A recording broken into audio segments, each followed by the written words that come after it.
I never thought writing code could break my heart. When I joined Vertex Technologies in Seattle, it felt like I had finally made it. The sleek office overlooking Puget Sound, the innovative projects, and most importantly, working alongside Jacob, my college roommate, who had helped me land the job. We were building something revolutionary together, or so I thought. Looking back, I should have noticed how he started acting differently around our project files, always a little too interested in my notes. Something felt wrong about tomorrow's big presentation. Before I tell you how my career nearly ended in a single afternoon, drop a comment letting me know if you have ever trusted the wrong person at work. Do not forget to hit subscribe to hear more workplace survival stories. Coding has always been my escape. Growing up in a small town in Ohio, I would spend hours in my bedroom creating simple games while other kids played sports. By the time I hit college, I knew software development was my calling. That is where I met Jacob Thompson. Brilliant, charismatic, and seemingly the perfect coding partner. We pulled countless all-nighters together, debugging each other's projects and dreaming about changing the tech world someday. After graduation, we went separate ways. I struggled as a freelancer, piecing together small gigs while applying to bigger companies. Jacob landed a position at Vertex Technologies, a rising star in the Seattle tech scene. 2 years later, I got the call that changed everything. "Chris, there is an opening on my team," Jacob said, excitement in his voice. I showed them some of our college projects. "They want to interview you." 3 interviews later, I was packing my life into my beat-up Honda and driving cross-country to Seattle.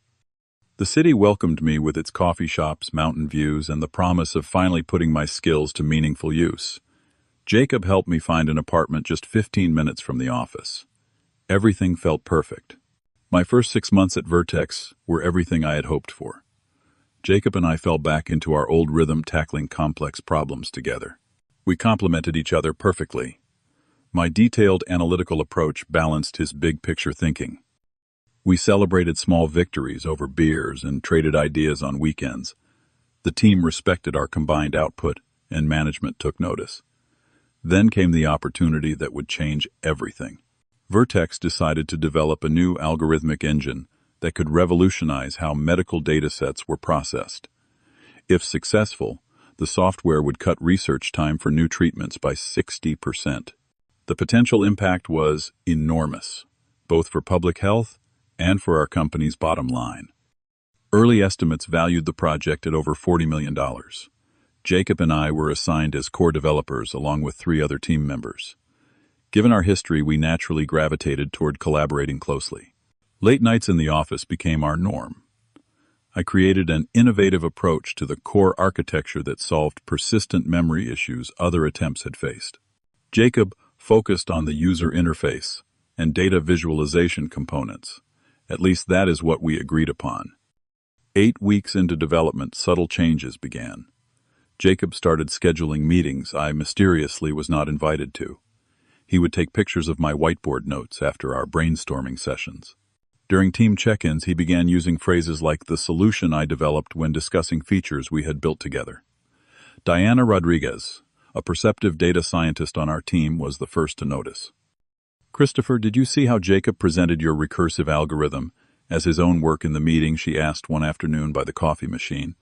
I brushed it off. I am sure he just simplified things for the presentation. Jacob and I go way back. But the incidents multiplied. Marcus Hernandez, our department head, stopped by my desk one afternoon. "Jacob's work on the new architecture is impressive. You should ask him for pointers on your modules," he said. I was confused. The architecture had been my primary focus for weeks. The breaking point came 3 months into the project. I was working late, the office nearly empty, when I heard Jacob's voice from the conference room. Thinking he might want to grab dinner, I walked toward the sound. Through the glass door, I could see him standing alone, practicing a presentation. On the screen behind him was my exact database solution, complete with the unique naming conventions I used. My stomach dropped. He was rehearsing for our upcoming meeting with Travis Weber, our CEO, where the project lead would be officially named. The position meant a substantial promotion and the chance to present at industry conferences. "Jacob," I pushed open the door. "That is my solution you are presenting." He turned momentarily startled, then smoothly switched slides. Chris, just practicing for tomorrow. This is the collaborative approach we discussed. But you are presenting it as entirely your work. You even removed my comments from the code examples. Jacob's expression hardened briefly before he forced a laugh. You are being way too sensitive. This is how business works. We simplify for management. Besides, I refined your initial ideas significantly. I left feeling unsettled, second-guessing myself. Was I overreacting? Jacob had always been ambitious, but outright stealing my work seemed beyond him. That night, I barely slept.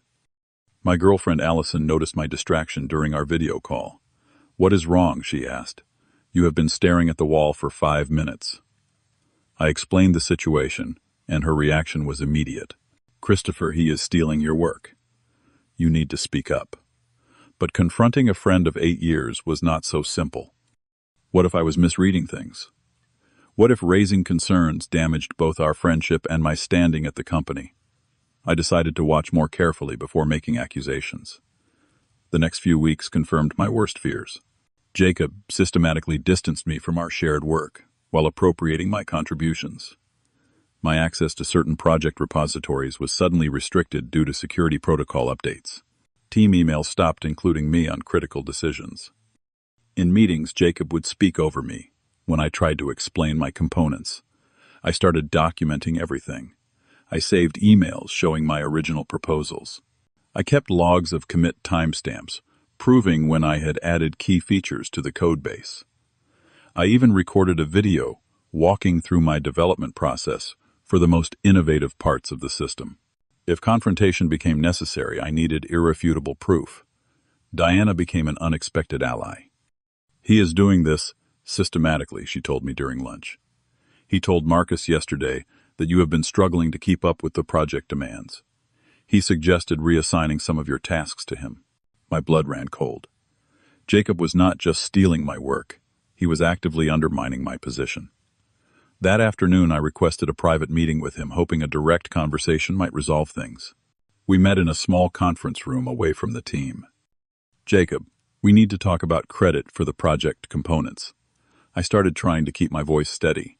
"I have noticed my contributions being presented as your work." His friendly demeanor vanished. "Christopher, this sounds like you are jealous of the recognition I am getting." "That is disappointing." He leaned forward. "The team sees who is really driving this project. If you start making accusations, you will just look petty and insecure. This is not about recognition. It is about honesty," I countered. His eyes narrowed. "Be careful here. Seattle is a small tech community. You start drama over this and people will remember you as difficult to work with.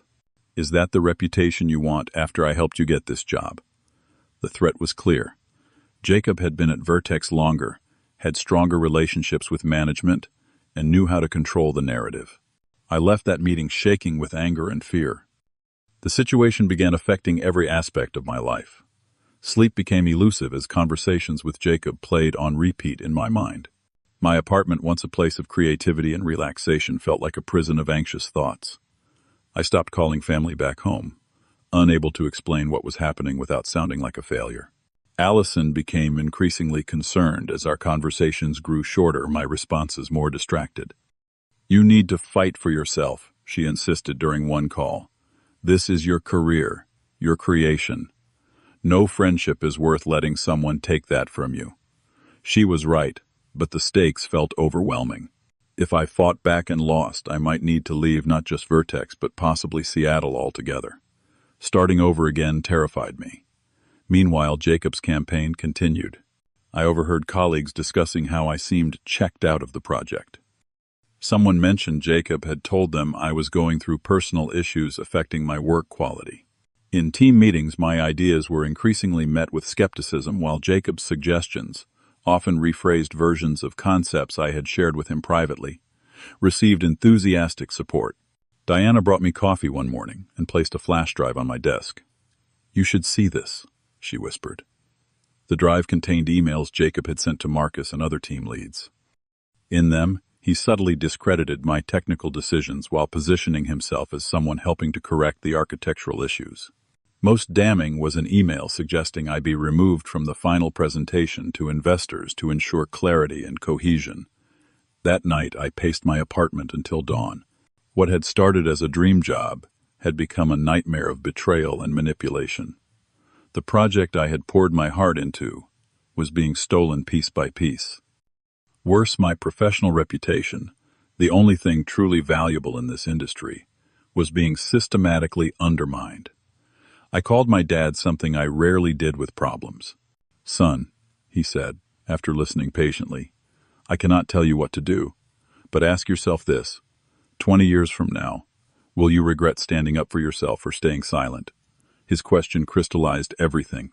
This was bigger than a project or even a job. This was about who I was going to be for the rest of my career. That morning I arrived at work with a new resolve. The final presentation to the executive team and investors was scheduled for the following week. Jacob had managed to have me removed from the presenter list, but I would definitely be in that room. The day of the presentation arrived with a weight of inevitability. I dressed carefully in my best suit, a dark navy one.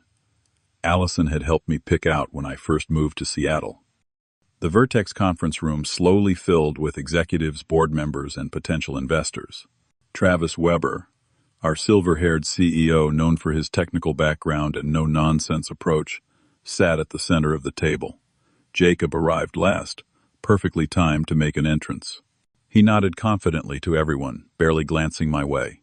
He looked completely at ease, dressed impeccably, and carrying himself with the assurance of someone who believed in his divine right to success.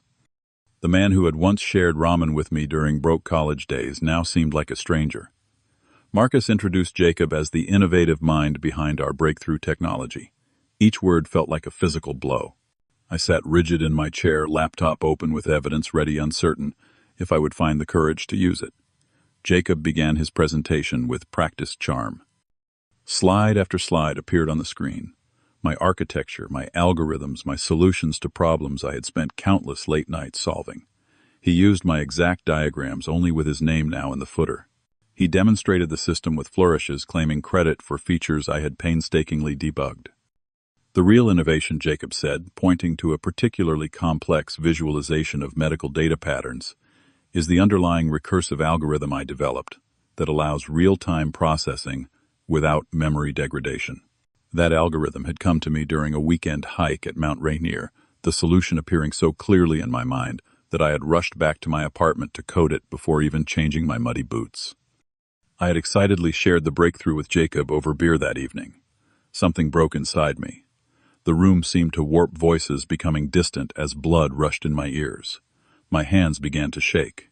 8 years of friendship, countless shared dreams, and the fundamental belief that hard work and honesty would be rewarded, all of it crumbled in that moment.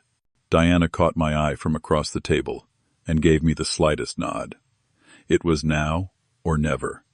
I raised my hand. Travis Weber, who valued punctuality and hated interruptions, frowned, but acknowledged me. "I apologize for the interruption," I said, my voice surprisingly steady. "But I need to address something critical about this presentation." Jacob's expression flashed panic before settling into controlled annoyance. "We can address questions after the demonstration, Christopher." "This is not a question," I continued, opening my laptop and connecting to the room's display system. "I need to clarify the origin of this work." The room grew tense as I pulled up my evidence. Time-stamped code commits predating Jacob's claims, email threads showing my original proposals, documentation with my signature approaches. I had even recovered earlier versions of the presentation slides showing my name before it had been removed. The architecture and key algorithms being presented were developed by me, I stated, maintaining eye contact with Travis. "I have led the core development of this system, while my contributions have been systematically misattributed. I can demonstrate my direct authorship of every component Jacob has claimed as his own." The silence in the room was absolute. Jacob's face contorted with rage before he composed himself. "This is completely unprofessional," he said smoothly. "Christopher has been struggling with the technical demands of this project for weeks. This appears to be an unfortunate reaction to performance feedback I recently gave him." Diana stood up. "That is not accurate," she said firmly. "I have worked alongside both Christopher and Jacob throughout this project. The evidence Christopher presents is consistent with what our team has observed. I have additional documentation supporting his claims. Jacob's counterattack grew desperate. Christopher has been sabotaging aspects of the project out of jealousy. His personal issues have affected his work quality. This is a sad attempt to undermine weeks of progress. Travis Weber raised his hand, silencing the room. His expression was unreadable. "This presentation is suspended," he said flatly. "Jacob Christopher, my office immediately. Diana, please join us with your documentation. Everyone else, we will reconvene tomorrow." The four of us sat in Travis's corner office with its view of Elliott Bay. For 2 hours, we went through every piece of evidence. Jacob's lies unraveled as timestamps, email threads, and code signatures told the true story. His explanations grew increasingly contradictory. When confronted with irrefutable proof, he resorted to attacking my character, claiming I had manipulated the evidence. "Enough," Travis finally said. "The technical validation speaks for itself." He turned to Jacob. "Clean out your desk today. Our legal team will contact you about the confidentiality and intellectual property agreements you signed when joining Vertex." Jacob stood, his face red with humiliation. "This company will regret this decision. Christopher is not half the developer I am. A good developer with integrity is worth 10 brilliant ones without it," Travis replied coldly. "Your technical skills were never in question. Your character is." After Jacob left, Travis turned to me. "Christopher, I owe you an apology. This should not have happened under my leadership. The culture I want at Vertex has no room for what Jacob did." He paused. "The project leadership position is yours if you want it. The presentation to investors will be rescheduled for next week." I sat there emotionally drained, but with an odd sense of clarity. "I would be honored to lead the project," I said. "This technology could help a lot of people." As I left Travis's office, Diana smiled.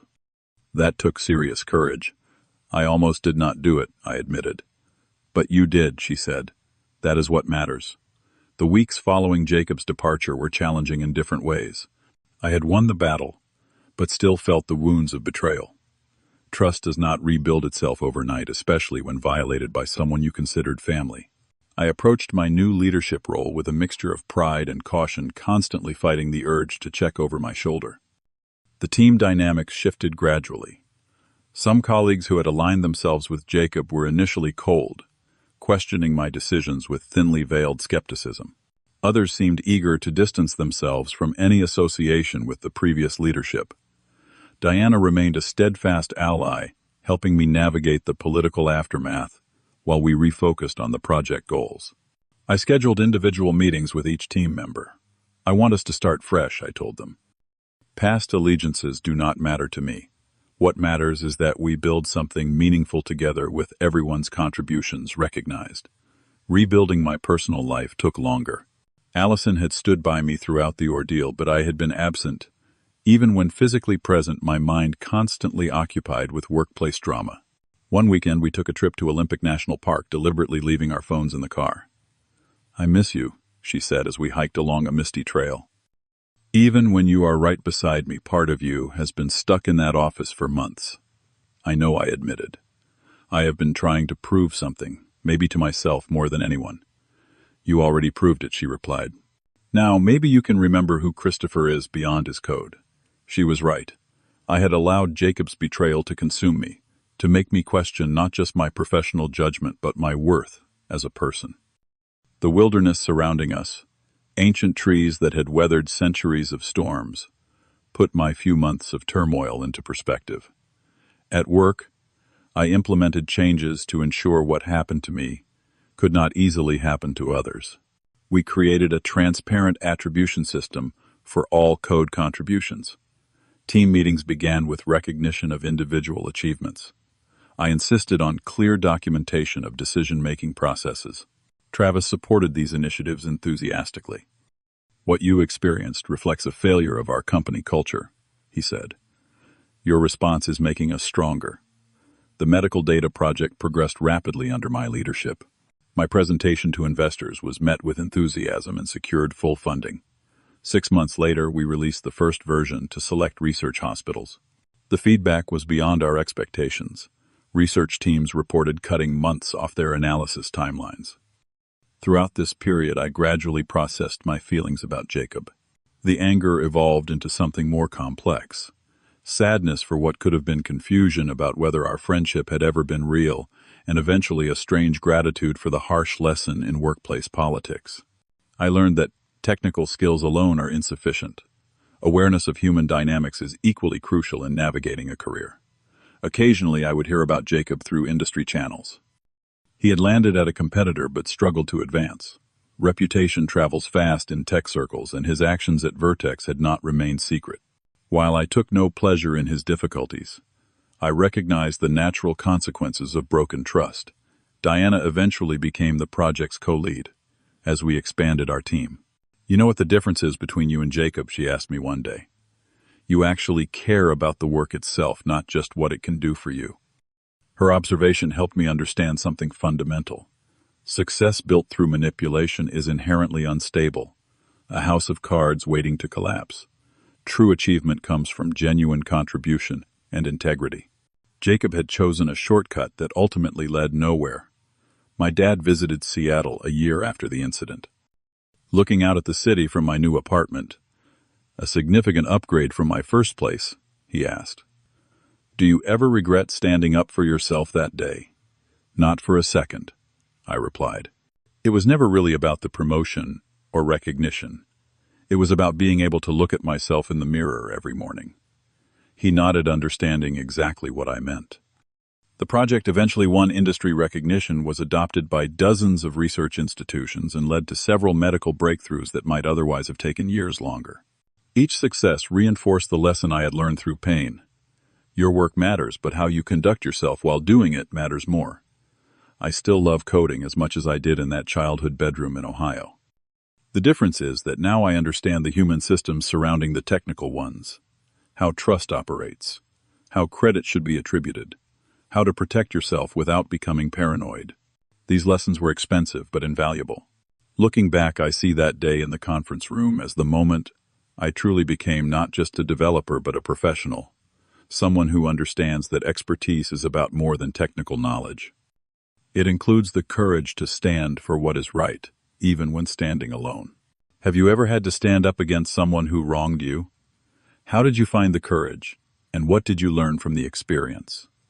Share your story in the comments below. And if this tale of workplace betrayal and redemption resonated with you, please hit that subscribe button and like this video so more people can learn from these hard-earned lessons. Thank you for listening to my story. May you find the strength to protect what is yours while building success with integrity.